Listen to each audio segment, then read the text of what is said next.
What you say? There was a girl at work that went way too far. And she considers this an affair.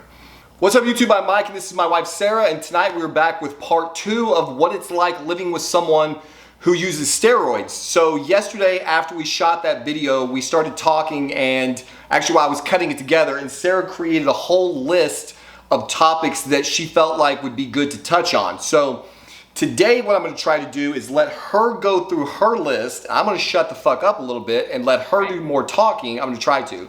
So I'm gonna let her go through her list and talk about some of the things that she feels like are important to share with you guys or gals, whoever's watching this video, about what it's like living with me especially, but what it might be like living with anyone who is cycling anabolics. So I'm gonna let her go through the list, and then I will obviously add color just because I can't help myself. Also, we're gonna have to keep each of these, I hate drop cuts in my videos, but I've now discovered that my camera will only let me record for 30 minutes at a time.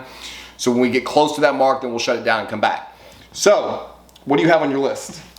One of the things that I thought about was, we talked about the night sweats and the disrupted sleep during Tren. Yeah. And how bad it is for him. But one of the things that I feel like both parties in the relationship need to realize is that his sleep disturbance is her sleep disturbance.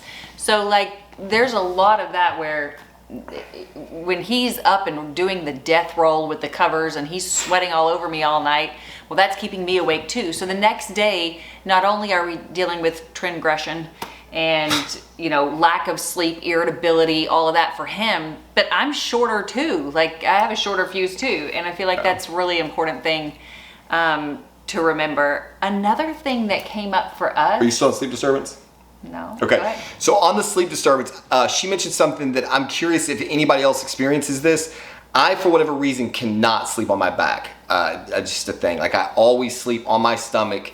And so my sleep tends to be broken up because you're on your stomach and your head is one way or the other and your neck gets tired. And so I wake up in the middle of the night and flop sides. But for some reason, when I started doing Tren, I think this was connected to the Tren. I don't know. She calls it the death roll because I roll over in bed, and it's so aggressive, the rolling over, that I will pull the sheets completely off the corner of my bed. It happens in our bed, in hotel beds. It happens everywhere. It's super annoying. So I'm just curious, like, is that just a weirdo me thing, or does anybody else have that problem on Tren or any other anabolics? Well, I think the other thing that happens is he rolls with the sheets, and then he sweats, so he's hot, so he pulls them off, and then he gets cold, so he pulls them up and rolls with them, and eventually they end up off the bed on his side. And then he's looking for the corner that's tucked in where my feet go, so he's pulling the sheets around. They rotate. Yeah. Like, I rotate the sheets completely around the bed and get the corner of my side completely rolled back.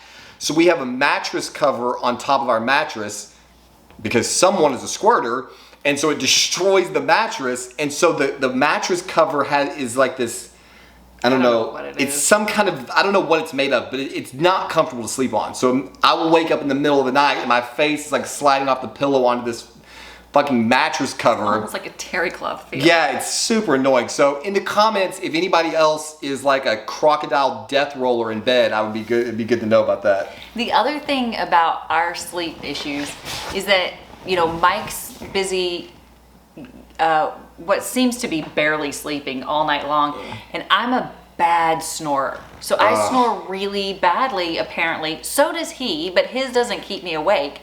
And so, but when he's on Tren, he's constantly waking me up at night because I'm snoring. But I snore even on my stomach. So it's like there's nothing that can be done, and he's so frustrated. And so when he's not on Tren, my snoring bothers him. Once or twice in the morning, he'll be like, hey, turn over. But on Tren, all night long, and he's getting mad, so he's kicking me and really waking me up, and so it's really hard. Yeah, that snoring is a nightmare. She's right. It's 100% related to my quality of sleep. So when I'm sleeping really deeply, it will not be enough to wake me up, or at least I don't hear it when I wake up. So the only time when I'm off Tren, typically the only time her snoring is a problem is early in the morning. We usually sleep 9 hours a night, every night anyway.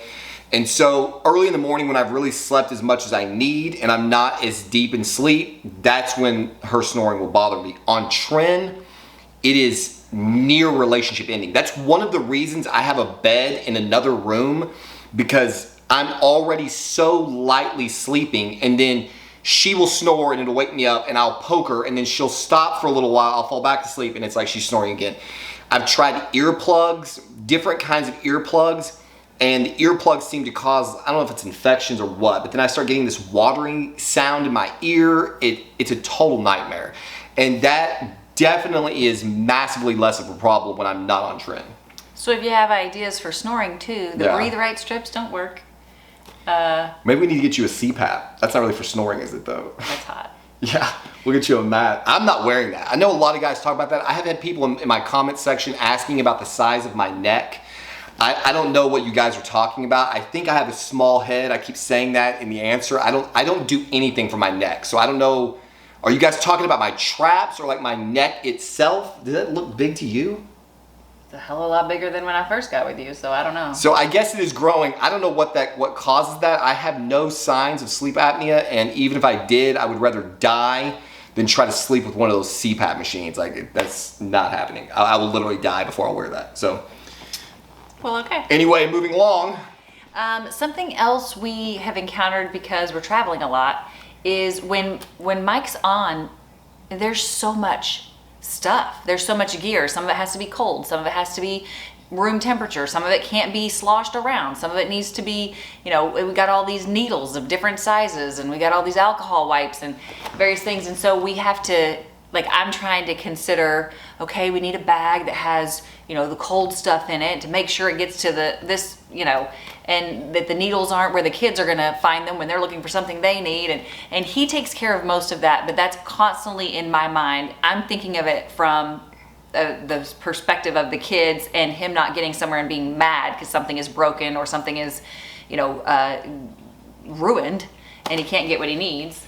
Yeah, so it's a total disaster. Obviously, that's one of the reasons why I try to not be on cycle when we're traveling, because for a number of reasons. One, I don't do weekly injections. I like to break my injections up. So if I'm running multiple compounds, if I'm running 2 compounds, like currently I'm running Test and Primo. And because the doses were small, I'll pin both of those compounds at the same, so like Tuesday, Saturday. But if I start adding more compounds, like if I throw in Trin and say Masteron or Trin and something else, then I'll do one set of injections on a Tuesday, the next set on a Wednesday, then off, then Friday, or then Saturday, Sunday, I think. So they alternate at 3.5 days, but I can be pinning 4 days a week depending on how many compounds I'm running. And so when I'm pinning, I always pin with insulin pins. But I have a drawing, so I have a 3 milliliter syringe that I screw on 1 pin size to draw out of the vials to push into a 29 gauge insulin pin. And then I have to change that needle to draw a different compound to go into a different insulin pin. So I've got 1 barrel, 2 drawing syringes, 2 insulin pins just for 1 day's injections. And we're doing that sometimes 4 times a week before we even get to HCG, growth hormone, peptides. So I've got boxes of pins and boxes of barrels and boxes of 18 gauge drawing needles. And all of this has to go with us, whether we're in the RV or in a backpack going into hotel rooms. All of that has to ride. And God forbid you get to a hotel room that doesn't have a refrigerator. Yeah, so HCG, once it's mixed, has to stay cold. My HCG comes in 2,500 2,500 unit vials. So that's like about a month, I think. So that has to stay cold, and it's not supposed to be shaken up, which presents a massive problem when we're traveling. Then I've got GH that I'm on regularly that needs to stay cold, I think. I keep it cold regardless. Obviously, I'm using 12 IU vials of GH, so a single vial only lasts 3 days. So you're carrying bacteriostatic water. You're carrying more pins to mix the GH, mix the HCG, mix if I'm running BPC peptides or obviously the HCG. I've run oxytocin. I mean, my God. 4, 9, whatever it was. PT 141. Yeah.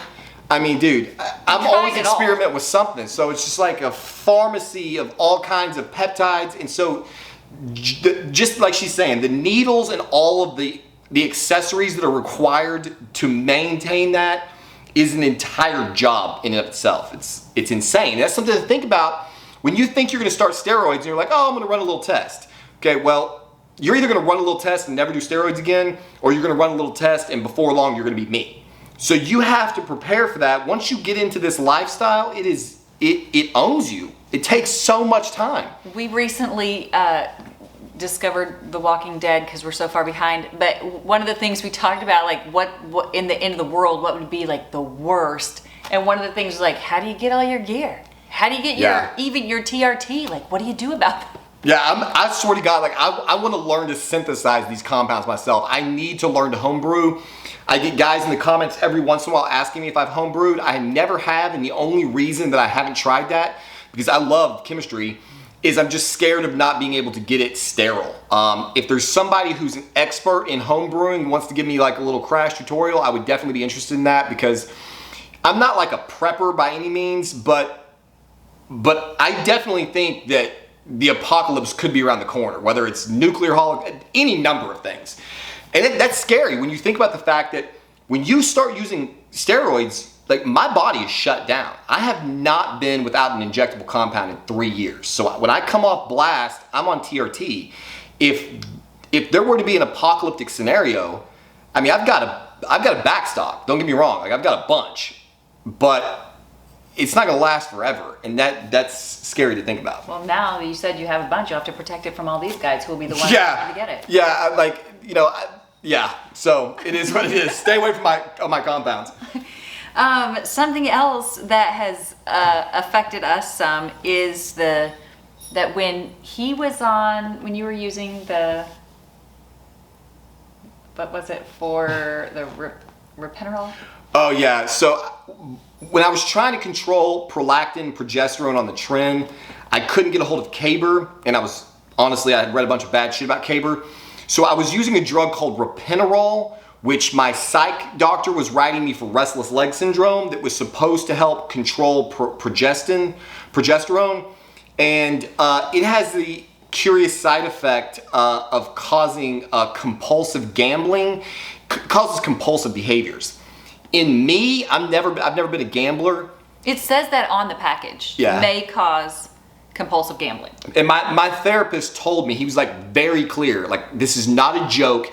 He said, I have had patients who have gambled away their savings after starting this drug. Like this is not, like he's like, you see all the side effects on a thing and you dismiss half of them. This is not a joke. He was like, if you've ever had problems gambling, I will not give you this drug.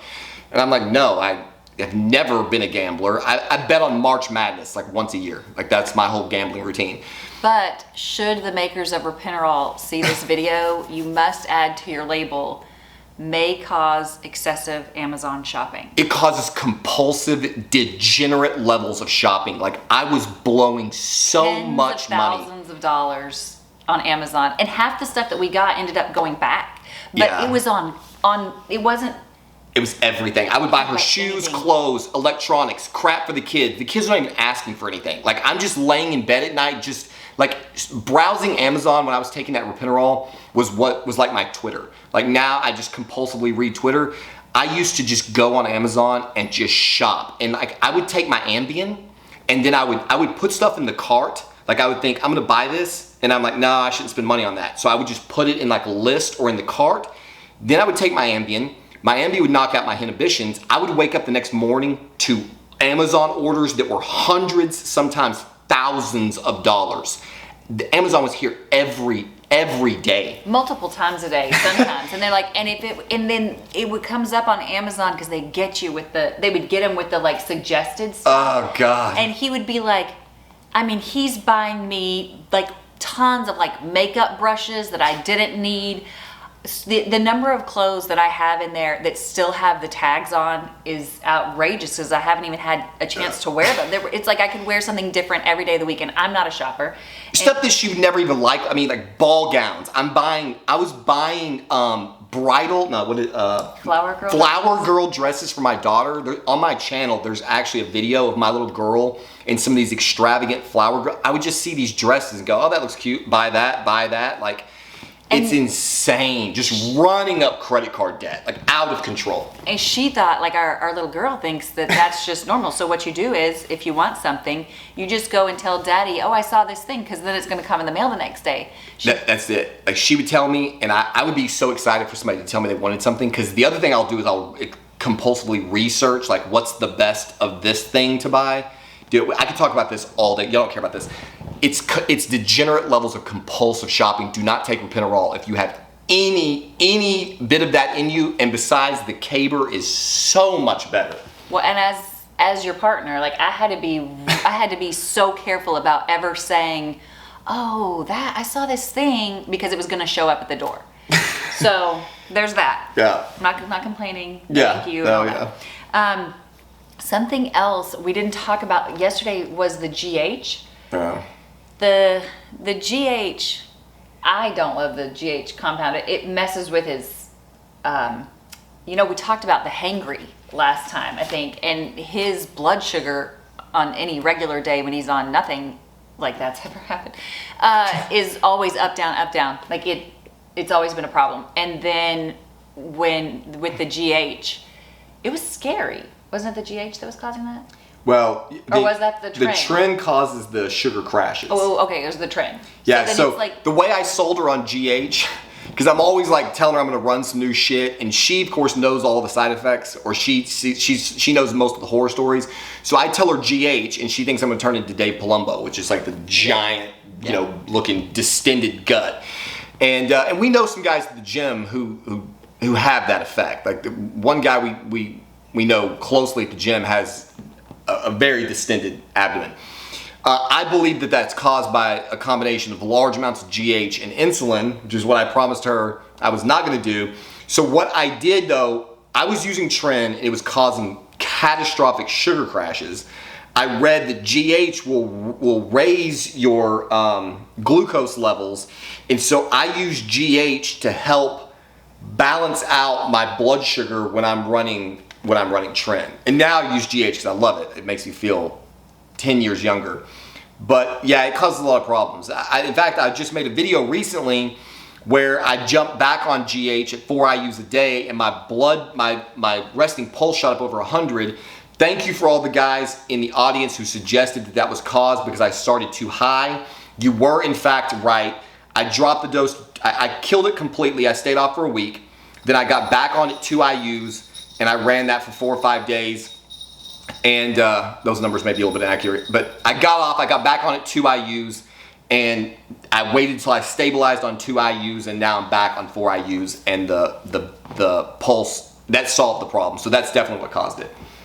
So that kind of brings me to, well, the sugar crashes on the Tren, I guess.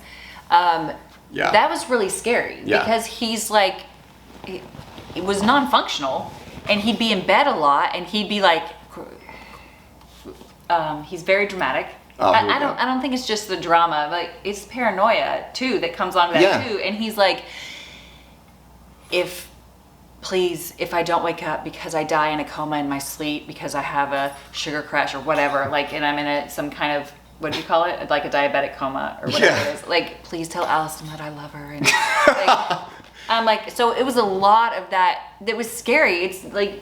Yeah, so the blood sugar crash, you have to understand, like, I don't know if any of you deal with this.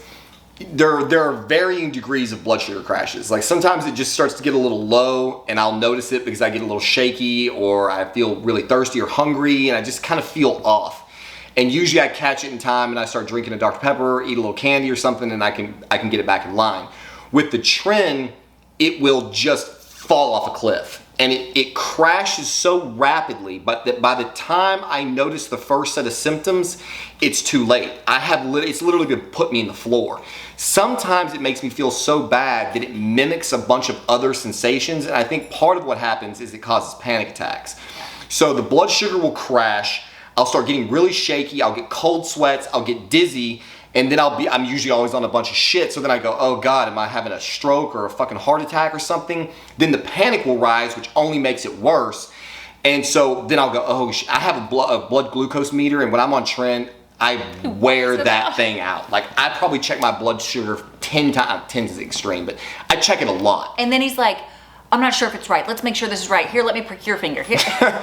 Yeah, I have to calibrate it on her finger.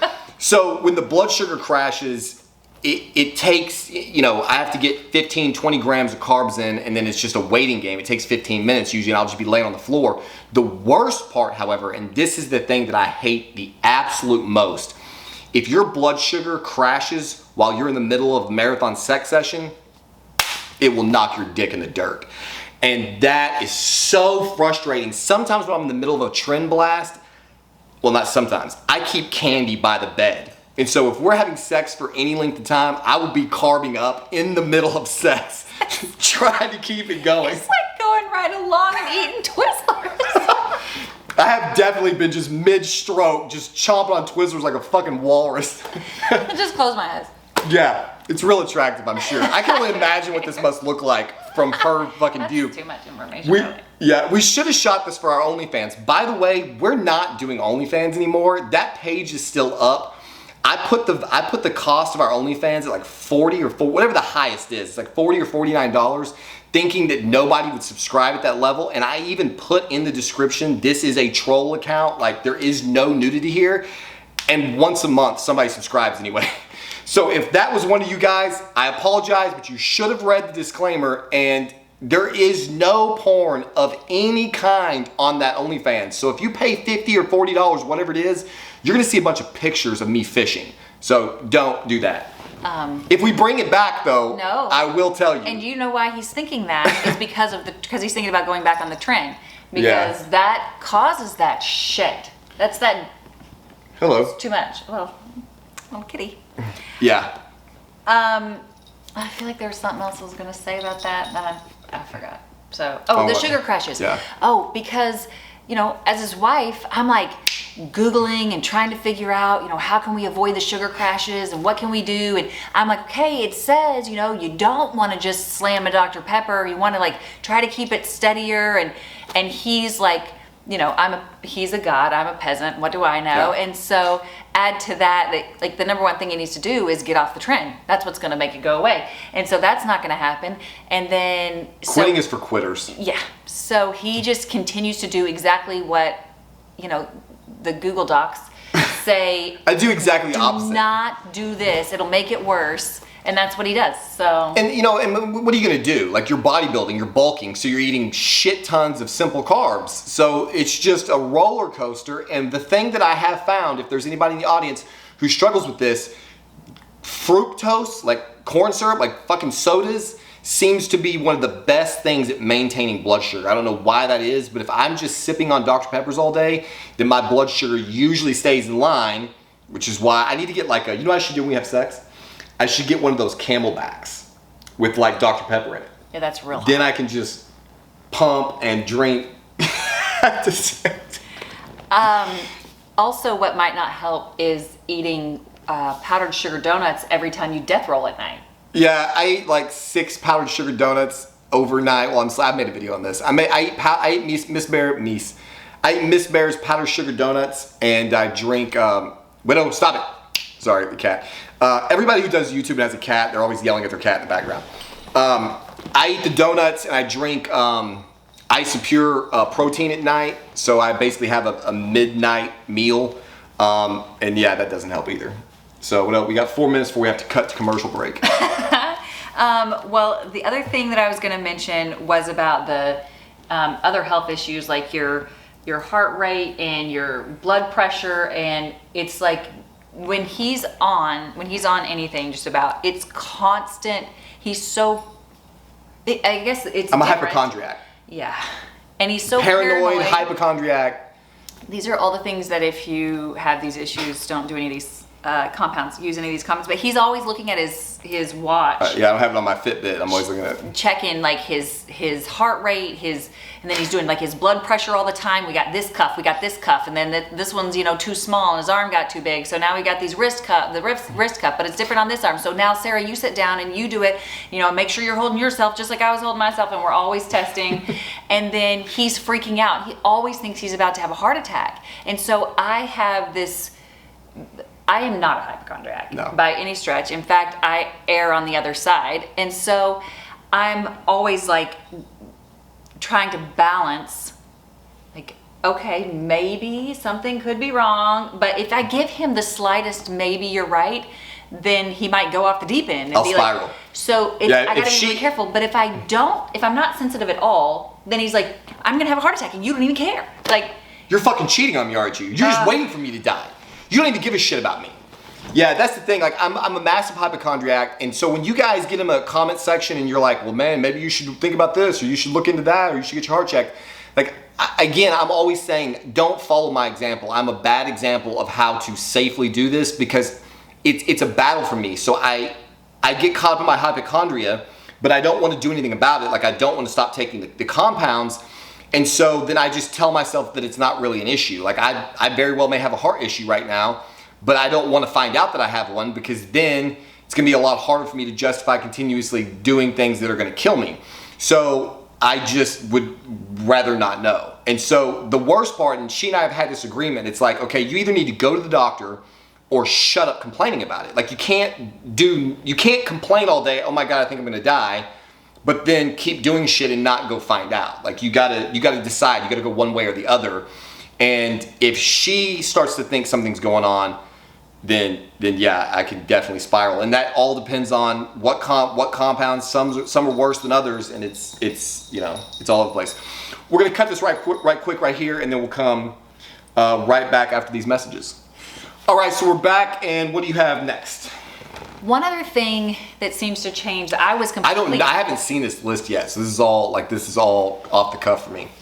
I was really unprepared I was prepared for getting, the big muscles and such, these shoulders and things, but I was not prepared for the other changes in his appearance. Like, he used to have a narrow face, and he now looks like his brother, which I never thought he looked like his brother. And then suddenly it's like, oh my gosh. And his face just filled out so much. The biggest thing for me was... Start that over, please. The biggest thing for me was the trin eyes. So he gets these trin eyes, and I don't even know exactly how to describe it, but something happens all through here that it's like, I've noticed that, like, I'll be watching his videos and I'll be like, today you must have upped the trend between these two videos, because I can see it in your eyes.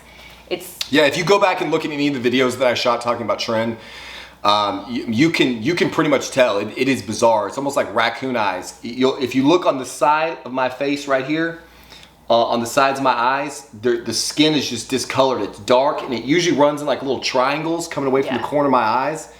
I have no idea what causes that, but it does seem to be specifically connected to the trend. One of the things that I've told myself, and I sleep in my contacts every single night. Obviously you're not supposed to. I have like contacts that you're supposed to take out every night, clean and put back in. They're not daily, they're long term, but you're supposed to take them out every night. I get a set of contacts and I sleep in them for 3 months straight, and then I might take them out when they start getting so gummy that I can't see out of them, and clean them overnight and put them back in. So my eyes, every morning when I wake up, my eyes are very crusty, and so I rub at my eyes constantly to get the crust out of my eyes.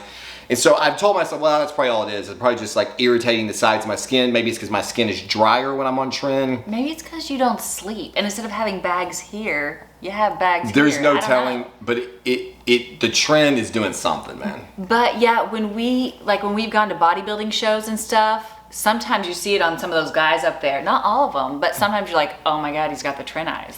Yeah, and so the other thing she talks about with trin eyes is not just like the discoloration in the skin, but she claims that it makes my eyes look dead. And the weird thing about tren is, like, when I start tren, all of the mirth, what is the other term you use? Like the jovialness, like my light demeanor where it goes away. Yeah. Tren makes me so deadly serious and glum. Yeah, it's just intensity. Intense it's like my brow is just I'm gonna have the worst, like I'm already getting old and getting lines, and I'm gonna have the frown lines. Like Tren is just this face, just like all day, every day.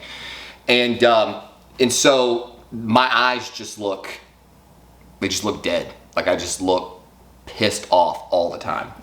Yeah. Singularly focused. Yeah. I think. But those gains, though. I mean, you know, the gains, the godliness, the aesthetic, the vascularity. I mean, it's worth looking dead. The other thing, the other thing that I think changed your appearance wise was all of the red. Like before, when you were skinny, you would get like this really dark tan and stuff, but now you just have the redness, and you're all through here mostly. But yeah, your face here. These lights are not great because they wash out the color, but yeah, I'm very red from the neck up. And when I first started doing hormones, I thought like it was a sign. I've exhaustively researched this, and I've noticed that my dad's the same way. I think it's genetic. Like I don't know why, but my dad's an alcoholic, so I always just thought he was red because he drinks all the time. But yeah, I get very, very like depending on. And the other thing I used to think was that it was there was blood thickness. So I'm always having to go and donate blood, and when my hemoglobin gets high, it does get worse. I can get to the point where I'll bend over and stand back up. My face is purple. So I try to keep my hemoglobin down, but it definitely doesn't make it go away. Yeah. I think then the last thing on my list, it's just the very hardest thing about the Tren in particular. The very hardest thing is that is the sexual. I don't even know how to say it. Interaction with other women, and so it's like it's a lot. And so whether it's inappropriate messages on Instagram or whatever, or inappropriate conversations with girls at the gym that he wouldn't have otherwise, or girls in public, or if it's the girl at work that it goes way, way, way too far with, that was like, I mean, it was almost relationship ending multiple times, and it probably should have been. And there have been a number of times that I wish there would have been, and then we seem to be getting through that. But that is my number one fear about going back on the Tren. And that was after the first one, I was like, I don't think we can make it through again. And then we did make it through again, but that got worse. I felt like that was worse. But also we weren't doing well, and so you would just put it all together, and it's like it feels like, well, we had made an agreement that we would not make any major decisions on Tren. So before he started it the first time, we were like, we won't make any major decisions. So he talked about quitting his job during that time, and we were saying no major decisions during Tren. I wanted to get divorced during that time. We said no major, so we made it through. And then he was like, oh, well, we made it through, we can do it again. And so then I was trying again, no major decisions. But each time it's been really, really, really bad for us. Yeah, so there's a lot there to respond to. So I'll try to go, you're gonna have to remind me, but I'll try to go from the top. When I started doing hormones in general, as I said, there's a compounding number of things that occurs. One, you have more confidence and self-esteem just by virtue of the fact that that's what androgens do to anyone. When she gets on androgens, her demeanor changes. It happens to 100% of people. Then you start getting bigger, and so then you feel better, you become more confident. Like, I used to be incredibly awkward talking to girls. I had no game. Like, you know, I was insecure. I was massively insecure. But I never experienced that with you. Like, when you were talking to girls, I always thought he was super confident. I never got that from him. See, she saw a different, that's probably another video, how we got together. That's probably. No, it's probably not a video. Okay, it's not a video. Anyway, so when I started doing hormones and getting bigger in the gym, it definitely engaged more of that sort of masculine predatory thing. So it makes me want to chase women. The thing that causes problems between she and I is that she cannot know my heart. I can tell her, but she can't know. So I'm not trying to have an affair on my wife. I'm not trying to physically cheat on her. I have not, that's never been my objective. I just want to chase, I just want to talk and pursue and usually what it amounts to is I just want to find out if I can, like I want to pursue a woman to find out if I could sleep with her. And the second that I have anything that seems pretty concrete, then I'm done. Like that's as far as it needs to go. But obviously that's not fair to her. If she was doing the same, like I would be in prison and she would be in the ground and it would be a really ugly mess. Like if I smile at the person as we walk by that I don't even notice. Yeah. This relationship ending. It's totally one-sided. And so that definitely happens. So if you're not on hormones, be aware it's definitely going to affect the way that you talk to people. I choose to use social media as a way to try to save myself from myself. When I get caught, if you want to call it that, or when I confess or whatever, there's a history of what I said. And I'm not exposed to these people in real life. I'm not seeing them in person. And so there's no real opportunity for anything real to happen. And I'm not like professing my love for anybody. It's just pursuit. It's just like being too friendly, asking too many questions, firing a post or hearting it or something, or asking little questions to try to elicit some responses. And then it sort of develops and then it's a problem. There was another problem that was a personal problem. I don't know. Do you want me to talk about that? I mean, you brought it up. I don't care what you say. There was a girl at work that went way too far, and she considers this an affair. I did not ever put a hand on this girl. There was never emotional or whatever. It was an emotional affair. Like there was never any physical contact. It was going on during a really rough time in our marriage, and one of the things that's really, I'm making no excuses. There is no excuse for anything that I'm about to admit that I did. I'm just confessing the way I was thinking about it when I was doing it. So obviously, when you start fighting with your wife, distance, it creates distance. You're not communicating as much. You're not touching as much. If you're having sex, it's usually emotionless and distant, and it's not a good feeling. And I'm a really clingy, needy fucking guy. Like I'm not the normal man's man who just like goes out with the boys all the time. I don't have a bunch of I have no male friends. And so I like the company of women. And when that distance occurs between she and I start talking a little bit too much to girls who are around me. And there was a girl that I worked with for an extended period of time. We were just friends. She was married. I was married. But we got closer and closer and closer to the point that we started calling each other like work wife, work husband. And she found out about that, which should have been the end of it. And it wasn't. And I admitted that, we were too friendly. And this relationship progressed for a long time. And it would have its ups and downs. And again, it was never physical, but it was definitely emotional. And I definitely pursued her further than I should have. And I definitely did talk to her in some sexual ways that I absolutely should not have. And that was really hard on our marriage. It was almost the end of our marriage when it all came to light. And if I'm being totally honest, it's one of the reasons that I don't work for that company anymore. When my relationship with this girl at work ended, we worked in such close proximity that it became incredibly uncomfortable to be there. And it became a situation where either we weren't going to work together or it was likely just going to start over again. And it was completely untenable. And so that was one of the reasons that I chose to basically retire early and pull out my retirement, and now we're on this crazy adventure. So I'm lucky in the sense that as stupid as I can be and as inappropriate as I was, I never did anything physically that would make it impossible for us to try to repair our marriage. And it is a daily battle. It came up last week. I can go extended periods of time and I cannot talk to girls at all. I cannot pursue women at all. I can just be totally mentally, emotionally, and physically engaged in my marriage. And it's like, but that voice or that drive, you know, it never goes away.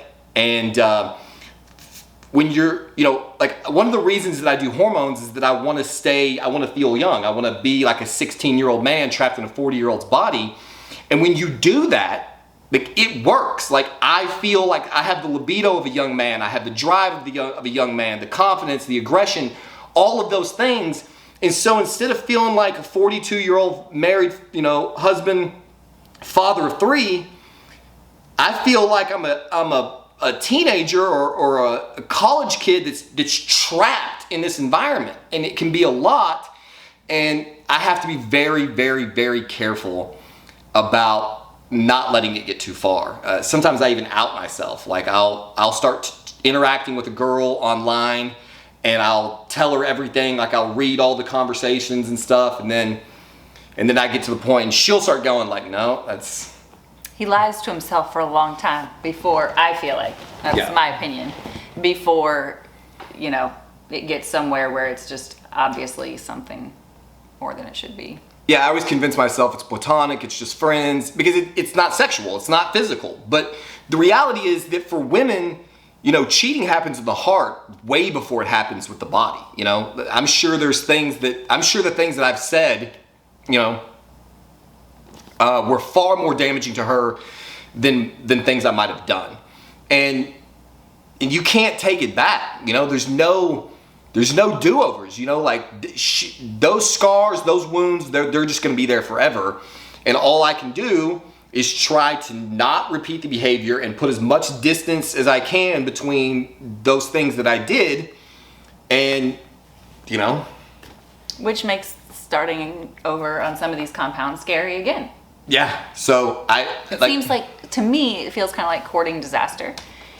And yeah, it's definitely dangerous. It's definitely something that I have to be aware of. And like, so I pinned 250 milligrams of test this morning, and sure enough, up goes my resting pulse rate. And I'm out mowing the yard and doing all this stuff. And I mean, I'm sure that's placebo, but we're starting over. Here we go. So I'm going to run 500 milligrams of test, 200 milligrams of Primo for a little while until those things stabilize. And then, you know, there's a 90% chance, I would say, that 50 milligrams of Tren is in the very near future. I mean, the only reason I'm not on it right now is I just don't have the caber necessary to facilitate it. And so we're planning on making a lot more of these videos. So, you know, we'll be able to track and see how this goes.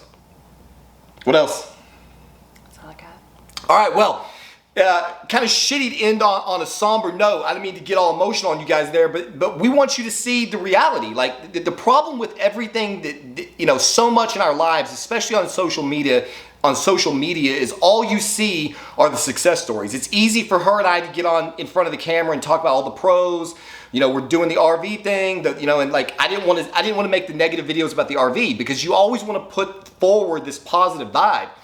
One of the first guys that I started following on social media in the bodybuilding realm years and years ago was Brandon Harding. And not because I had anything in common with this guy at all. It was just because I found a video online that he produced like 2 or 3 days before a contest where he just had a meltdown, and he talked about how he had just like he'd just done a bunch of binge eating, he cheated on his diet, he was questioning everything he was doing in life, and he just pulled out this drawer and just started talking about, showing the balls, like, I'm taking this and this and this, and it was just this really raw, you know, admission of like, this is the ugly underside of all of this, you know, fame, fortune, and, you know, whatever it is. And that's what struck the chord with me, was that level of honesty. And a lot of the comments I read on this channel, you guys seem to appreciate the fact that I don't bullshit you. I just get straight to the point and tell it how it is. And so this is the other side, you know, like, I have an amazing wife. We have had a lot of problems in this relationship. Right now we're beating up on me, but the reality is she has been far from perfect. And we have both had to overcome each other's faults and failures and shortcomings, and there's stuff that I have to battle with every single day, and so does she. But That's the good stuff, guys. Like, that's what's worth living for. You're never gonna meet the person that's perfect for you. You're never gonna meet them. And in reality, the person that's perfect for you is probably the person that you think is not. You know, like, she has so many issues, I have so many issues, but we're like polar opposites, you know, like I'm the high strung one, she's more calm. I'm the paranoid, I'm the hyper, the hypochondriac, and she's like calming me down. And so we complement each other in this really amazing way, and that's what allows us to survive this crazy world that we're all living in. And if we were two people that were, that we felt perfect together because we had so much in common, then we would not have that balance. And it's that balance, I think, that makes all the difference in the world. So there you have it. Again, if you guys have any questions that you want answered about what's going on, we're going to try to just put that content out as it comes. I don't know whether I'm going to sit here and make another video right after this. This has been going on for a while, but I want to make a video about what it was like coming off all of those, off that year-long trend, cycle, cruise, everything, and maybe get her input on that. So maybe we'll do that today or tomorrow. But as always, hopefully this has been informative, and protect the cycle.